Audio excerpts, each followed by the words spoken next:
Boy, oh boy, oh boy. Here we are. It's finally official. Y'all, it is finally official. Nikola Jokic, ladies and gentlemen, is finally averaging a triple-double on the season. Nikola Jokic, ladies and gentlemen, is finally averaging a triple-double on the entire season. Many speculated, many thought that this could be the year. This could be the year that Joker does something that we've never seen before. This could be the year that Joker is able to put up a performance that even his haters wouldn't be able to deny. This is the year that Joker will be able to do something so special that even though folks don't like him, even though folks don't enjoy his game, quote unquote, even though folks always got something negative to say, he can do something so spectacular that nobody can no longer criticize who he is as a player. Now, there will be some who try, but the fact of the fact of the fact is that nobody in the history of basketball has ever put up the stat line that you are seeing right now. And nobody has had more impact on winning in the NBA than the player himself, Nikola Joker Jokic. Nobody. Nobody in the NBA is doing this. Nobody in the NBA is doing this. Nobody in the NBA can touch this. Nobody in the NBA could dream about it. Nobody in the NBA could hope for it. The Joker is averaging a triple-double on the season. Wow. Wow. Again, y'all, I try to always hold historical context in place when we talk about things because it's important. It's important to know where you come from. It's important to know where you've been. It's important to know these are the things that make up our league. These are the players that leave an indelible mark on the game of basketball. And tonight is another night where everybody was a witness. Tonight was a night where Jokic was able to show the world that there is another level. And I'm not even going to hold y'all. Jokic wasn't even coming out aggressive in the first half. There were many points in time in this game where in the first half I was looking and I was wondering, is Jokic going to turn up or no? Is Jokic going to turn up or not? But he decides to go ahead and do it. Tonight, Nikola Jokic goes for, in a win, 122 to 113.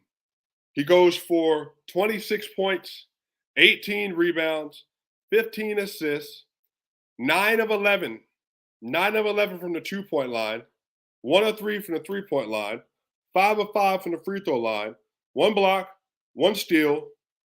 And he was a plus 20 tonight. 1 block, 1 steal, and he was a plus 20 tonight. Nikola Jokic was incredible. Nikola Jokic did everything that you would want your superstar to do. He was all over the place. He was making plays for his teammates. He was clamping up when it needed to clamp up late in that game. He was securing rebounds. And Joker was just absolutely on another level tonight. He truly was spectacular. There were so many different points and times in the game where it honestly looked like the Pelicans were going to fight their way back into the game. It looked like they were going to try to fight their way back into the game, but Jokic, being Jokic, he was able to show the world that when you buy into a team concept, when you buy into the reality that everybody has a place, everybody has a role, everybody can succeed, then everything changes for everyone. And tonight, that's exactly what happened. I mean, honestly, it was just a truly a spectacular game from the Denver Nuggets tonight. It really was. And I think a lot of people were kind of feeling many different types of things lately because of what happened in the 76ers game. You know, Jokic didn't really turn up in the second half. He didn't shoot the ball. He wasn't being aggressive. And honestly, tonight was kind of a continuation for this. But then again, you know, Jokic, he just decided that something needed to change in the second half, and this time he did. And so again, 26, 18, and 15. He has multiple 20, 15, and 15 games on 70% shooting this year. It's just unbelievable. You know, people call him an efficiency merchant. I think that Jokic is choosing to play efficient level basketball in the regular season because he's trying to optimize his shot profile in the regular season. And that's completely fine. That is completely fine because you want to be able to maximize good quality shots for your team, and you want to be able to create quality shots in the clutch, the fourth quarter, down the stretch of games in the third quarter. You want to be able to do that on a consistent basis, and that's exactly what Jokic is doing. And the Nuggets are doing this at a high level. The Nuggets are playing at a high level. So once again, man, Jokic is, you know, he's having an all-time season. He's having an all-time 3-year peak. The Denver Nuggets are 16-0 when Jokic had a triple-double this year, y'all.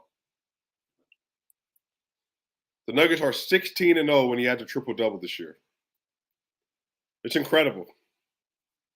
I mean, it's incredible what Jokic is doing right now. And then again, we had another player today. Jokic had 38 minutes tonight. Jamal Murray in 36 minutes tonight had 32 points, 5 rebounds, and 6 assists on 10 of 21 from the field, which is 3 of 9 from 2.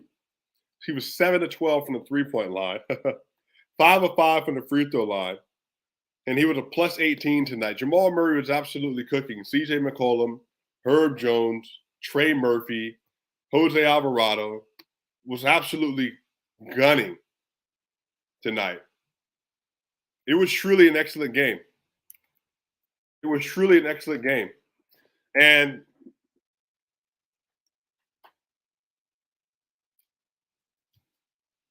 I think the thing is, Jamal Murray is showing, maybe once and for all, that he might be back. Jamal Murray might be back. Look, I can't promise consistency because we know how Jamal Murray is from time to time. But I think tonight it's just further indication that there is a level that Jamal Murray is reaching right now that by playoff time, it's going to be serious. By playoff time, it's going to be serious. Jamal Murray has been, yeah, man, he's just been on another level. He really has. And let me see this. Denver Nuggets, they played 14 games, I think. They played 14 games this month. Let me go ahead and share the screen with y'all. Y'all can see how freaking good Jamal Murray has been in the month of January, just to give you some context. The Denver Nuggets have played, or Jamal Murray at least, has played in 14 games in the month of January. Jamal Murray is averaging 22.1 points, 5.6 assists, 4.6 rebounds, while shooting 48%. 48% from the field, 45.1% from three, and 91.7% from the three-point line, from the free throw line. He's a plus 61 on the month. The Denver Nuggets have played in 14 different games, and Jamal Murray has come up huge, huge in a lot of these games. And he is just making a case that he's getting his legs underneath him. His last 10 games, averaging 22.5, 7 assists, 4.6 rebounds, 47% from the field, 42 from three, 93 from the line. Just even in this last 4-game stretch, Jamal Murray's averaging 26.3 points a game, 7.0 assists, 3.8 rebounds, 48% from the field, 39% from three, and 87.5% from the line. So this is all important because it's tracking that as the season is going on, Jamal Murray is just putting up great numbers and he's rounding into form. The last 25 games, 20.5 points per game, 6.3 assists, 4.4 rebounds, 45.7% from the field, 39.9 from three, 85.7% from the free throw line. Last 30 games, again, 21, 6, and 4, y'all. So the reason that I'm painting this picture because I want you to see in context how he's been improving in different points in the season. 30, 25, 15, 10, and 4. Jamal Murray is getting steadily more and more comfortable. And this is all showing in how the Denver Nuggets are executing and playing games. So it's really excellent, man. I can't say enough about how well he's played. I can't say enough about how much he's given to this team. Yeah, man. I'm really, like I said, I'm really encouraged by what I've seen from Jamal Murray. He had a great game tonight, 32, 5, and 6. Aaron Gordon had a really good game. He had 15 points, 6 rebounds, and 6 assists tonight. 6 of 12 from the field, 1 of 3 from three, only 2 of 5 from the free throw line. But he was a plus 22. Played great defense on Brandon Ingram tonight. Great defense on Brandon Ingram, who shot 5 of 17 tonight, coming back from injury. 5 of 17. CJ McCollum shot 7 of 19. Great defense from him tonight. 15, 6, and 6. You love that, especially from your third or fourth option. Michael Porter Jr. tonight had 13, 5, and 1. He shot 5 of 12 from the field, 3 of 6 from three with 1 steal. He was a plus 18 tonight. He was great. Michael Porter Jr. was excellent tonight. Again, I think he played even better versus the 76ers, but he carried that over tonight and really was just excellent across the board. Didn't make a lot of mistakes. We had 2 turnovers today, but I think some of this was the ball went off his hand and some transition opportunity. But he played a great game. Kentavious Caldwell-Pope, 15, 5, and 1, 5 of 11, 3 of 7 from three, 2 of 2 from the free throw line, 2 blocks, 4 steals tonight. He was a plus 16. Kentavious played great defense on CJ McCollum. That's why he shot so poorly tonight. The starting unit, y'all, was a plus 16 in KCP, plus 20 in Jokic, plus 22 in Gordon, plus 18 in Murray, and a plus 18 in Porter. Porter played 30 minutes, Murray played 36, Gordon played 36, Jokic played 38, and KCP played 38. So they were great. The bench, up and down. The first stint was not great at all, but it got a little better in the second half. Bruce Brown had 7 points and 2 assists on 2 of 6 from the field and 1 of 4 from three and 2 of 2 from the free throw line. He was a minus 12. Jeff Green, 8 points and 1 assist, 3 of 5 from the field, 2 of 3 from the free throw line. He was a minus 15. Christian Brown, a lot of minutes tonight, 14 minutes, 4 points, 5 rebounds, 2 of 3, or 2 of 5, 2 of 3 from the field. He was a minus 5. He actually played really good minutes in the second half, especially with the starters. Really good minutes for him. Defensive rotations were solid. Got to the basket, was cutting, slashing well. Zeke Naji only played 3 minutes tonight, and then obviously one of the secondary stories of the game is Bones Highland. Bones Highland only had 5 minutes tonight. He had 2 points, 1 assist, 0 of 2, 0 of 1, 2 of 2 from free throw line. He was a minus 8. I think Bones Highland is looking more and more likely that he's going to be traded. It's looking more and more likely that Bones Highland will be traded. It's looking more and more likely that the situation is going to adjust for him. There's been some reports, Mike Singer, some others, Bones Highland is looking for an expanded role. Again, these are all reports, an expanded role. He wants more opportunity to have more consistent playing time.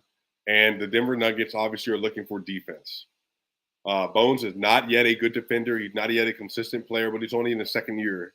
So I have put out many different options for what they could be looking for. Maybe I might, if y'all would like to see a video tomorrow, drop it in the comment section. If you're watching this live or even post game after we get done with this, if you want to see a video tomorrow on potential trade opportunities for them. I think that Alex Caruso, Jared Vanderbilt, some of the names I've been pushing. Jalen McDaniels as well, not Jaden, but Jalen McDaniels. There's some other people as well. But the Nuggets, there's been a lot of smoke with this fire. There have been a lot of reports from Bleacher Report, people that have been writing individually like Substack. I mean, there's just been a lot of stuff, even internally, that Bones Highland might be on the move. And he's one of the most likely candidates to be moved by the deadline on the 10th. So it's difficult because I think all of us like Bones as a person. Bones has an incredible story. Bones helped win Game 4 against the Warriors last year, helped us win the 76ers game last year. But Bones is just very young, and he has a ways to go as a player. And usually when that happens, that doesn't always bode well for young players in situations like this where they're on a contender. And it's really hard because the Nuggets, like Michael Malone even said just now, that he stands with Bones, that he supports Bones Highland. He wants Bones Highland on the team. But some of this comes down to, can the Denver Nuggets get what they need to get out of Bones in this window? I've said this before. I said this last year. Everything the Denver Nuggets do have to be about maximizing the prime of Nikola Jokic. That's what everything is about. The same thing with Jordan, LeBron, Wilt, Kareem, Magic, Bill Russell, Bird, Curry, Durant, Kobe, Shaq, Hakeem. You do whatever you have to do to maximize historically great players in their window. Now it's Giannis. Now it's Jokic. Luka's up next. Luka's still only 23. Jokic is 27. He's on the way to being 28. Giannis is on the way to being 28, if he's done already. You maximize generational players. And I think the thing is with Bones is, as good as he is and as good as his potential is, it's just really difficult right now to see how he makes that change this year. But I hope he does. Like, if Bones or his people ever watch this, and if you're a fan of this channel, I don't know. I don't know who watches these videos. If you're watching this, the Denver Nuggets community loves Bones Highland, supports Bones Highland. Those of us that make content, we all love Bones Highland. He is an excellent personality. He has excellent talent.